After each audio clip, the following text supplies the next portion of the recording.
Siya pala ang player na dahilan kung bakit napapirma ng kontrata si LeBron James sa kupunan ng Philadelphia 76ers. At sampal naman ang inabot ng Lakers matapos maglipatan ng mga fans ni LeBron sa kanyang panibagong team. Alamin ho natin lahat ng mga detalye, pero bago yan, huwag niyong kakalimutan na i-like at i-subscribe ang ating channel.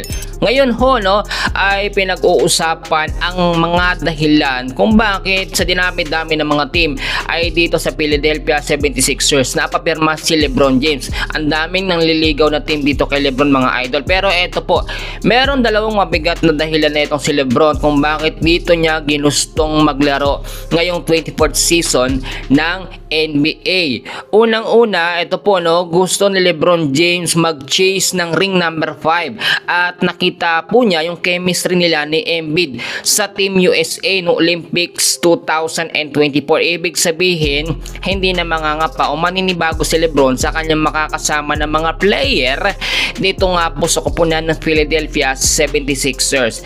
At eto pa po, meron tayong mga nakuhang update sa nalalapit po na pre-season game ng NBA. Kung hindi ako nagkakamali, early to mid po ng October yan 2026, mataas ang tsansa na makaharap ng 76ers ang kupunan po ng Lakers. At ang mangyayari parang reunion po ito.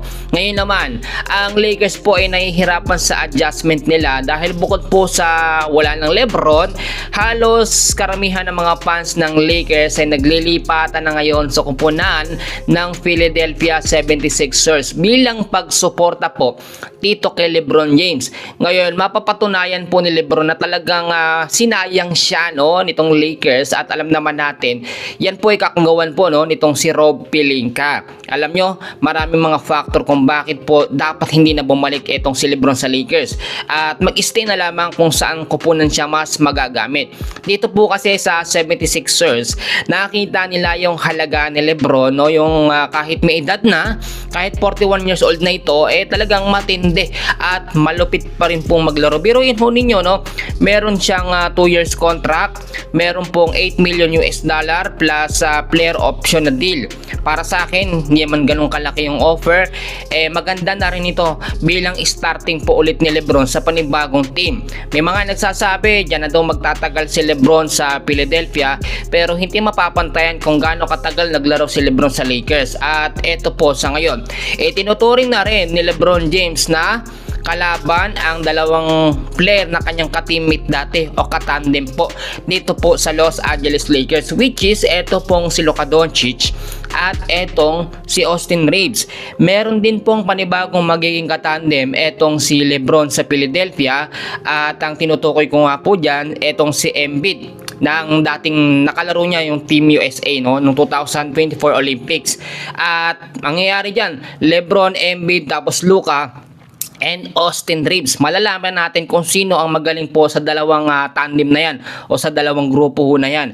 Pero ito po ang nakikita natin ngayon. Ang kupunan po ng Philadelphia 76ers, pina-priority talaga na mapasama po sa starting lineup ito pong si LeBron James. So kahit po ang sinasabi natin dito ay loaded na sa mga magagaling na player po ang 76ers, priority nila na ang maging sentro o face ng Philadelphia ay etong si LeBron. Alam natin at dati pinag-uusapan pa yan, yung kupunan na malilipatan ni LeBron, kailangan ipa-priority siya. Hindi naman dapat sobrang special ni LeBron, pero dapat ma-recognize yung kanyang ability, yung kanyang pagiging magaling na player sa kanyang mga previous team tulad nung sa Lakers. Makakasama niya sa starting 5 na line na posible. Etong si Joel Embiid, sinabi ko na siya ang mga katandem ni LeBron. Eto pong si Jaylen Brown, si Tyrese Maxey, at yung iba pang mga star player po ng Philadelphia. At eto isa rin sa dahilan na ginawa ni LeBron kaya pumirma siya ng kontrata dito sa 76ers, hindi man ganong kalakas, hindi man ganong kahina kupunan ng Philadelphia, kailangan malaman na ang LeBron James ay magbibigay ng matinding impact. Paano mangyayari yun? Eto po, Example natin, napunta si LeBron sa malalakas na team tulad po ng Warriors, sa Miami Heat, dito sa Cubs, hindi na malalaman kung magkakaroon ng improvement o lalakas yung team kasi malalakas na yung mga team na yan. Unlike dito sa Philadelphia 76ers, kapag pumasok si LeBron, malalaman yung pagbabago, yung big adjustment na mangyayari. So dapat po klaro tayo doon mga idol, no. Dapat maunawaan natin kung bakit yan ang kupunan po na pinili ni LeBron, kasi marami ngayon mga Filipino fans ni LeBron, no, disappointed sa nangyaring bakit diyan ang dami namang malalakas na team tapos hindi naman ganun kalaki ang offer sa iyo, bakit yan ang pinili po. Sa mga hindi po kasi nakakaalam, maraming iba't ibang dahilan talaga ang mga player tulad na lamang po ni LeBron. Pinapriority niya po kasi na mas makakagamit siya o mas mabibigyan siya ng mahabang oras kagaya nung naglalaro ho siya dati sa koponan po ng Los Angeles Lakers. Biruin ho ninyo, si LeBron James ay tuturing talaga natin na the living legend po yan na player. Marami po talaga ang naghahabol dyan, pero walang nakapredict na mapupunta ho siya sa Philadelphia 76ers. Napakahirap i-predict ng mga desisyon ni LeBron at yung nangyayaring ito ay hindi po natin inaasahan.